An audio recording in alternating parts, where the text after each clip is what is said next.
Հայաստանը սկսվել է հոգևորականների ձերբակալություններով, այս պահին քննչական կոմիտեում են Տեր Փարեն, Տեր Մանուկ, Տեր Հայկ, Տեր Մկրտիչ, Տեր Ղևոնդ քահանաները։ Անհայտ է Արագածոտնի թեմի առաջնորդ Մկրտիչ եպիսկոպոս Պրոշյանի տեղը։ 5 քահանաների ու 1 սրբազանի հետ ձերբակալված են նաև Արագածոտնի թեմի աշխարհիկ աշխատակիցներ։ Տեղեկությունը Հայլուրի եզրույցում հաստատել է փաստաբան Արա Զոհրաբյանը։ Նրա խոսքով ձերբակալելուց առաջ խուզարկել են եպիսկոպոս Պրոշյանի կեցավայրը։ Նա Գարեգին II կաթողիկոսի քրոջ որդին է։ Զոհրաբյանի տեղեկություններով ձերբակալությունը կապ ունի հանրային հեռուստաընկերության եթերում Հովանավանքի հոգևոր հովիվ Տեր Արամի հայտարարությունների հետ։ Նա ասել էր, թե ընդդիմության հավաքների մասնակցել է վերադասի հրահանգով, որն ըստ էության Արագածոտնի թեմի առաջնորդ Տեր Մկրտիչ եպիսկոպոս Պրոշյանն է։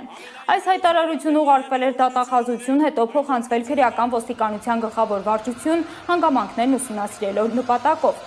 Ինչ կապ ունեն հաղորդման հետ մյուս հոգևորականները հայտնի չէ։ Սաղմոսավանքի հոգևոր հովիվ Տեր Փարեն քահանա Առաքելյանը օրինակ աչքի է ընկնում ընդդիմադիր հայացքներով։ Սոցցանցի էջում ակտիվորեն տարածում է ազատազրկված սրբազանների դատավարությունների մանրամասները։ Իսկ մի հրապարակման մեջ իշխանությանն է դիմել ու գրել. մեջբերեմ, ձեզ հաջողվել է հայհոյանքը բերել մարդկանց կյանք, պարտվել, երկիր կորցնել, հայրենիք կորցնել, բարերար, հոգևորական, հայրենասեր եւ հայրենանվեր մարդկանց ձերբակալել, հարձակվել մայրաթորի վրա, Աստծո անունը զուր տեղը տալ ու թույլ տալ, որ մարդիկ այդ կերպ վարվեն բազմաթիվ եկեղեցիներ, վանքեր, մատուռներ կորցնել ու թույլ տալ, որ անարգվեն մեր սրբությունները։ Իրականում ձեզ ոչինչ էլ չի հաջողվել, ձեզ հաջողվել է ձախողվել, մեջբերման ավարտը։ Փաստաբան Արա Զոհրաբյանը հայտնել է, որ դեռ անհայտ է Մկրտիչ սրբազանի տեղը, ինքը արդեն հաղորդում է ներկայացրել բռնի անհետացման հիմքով։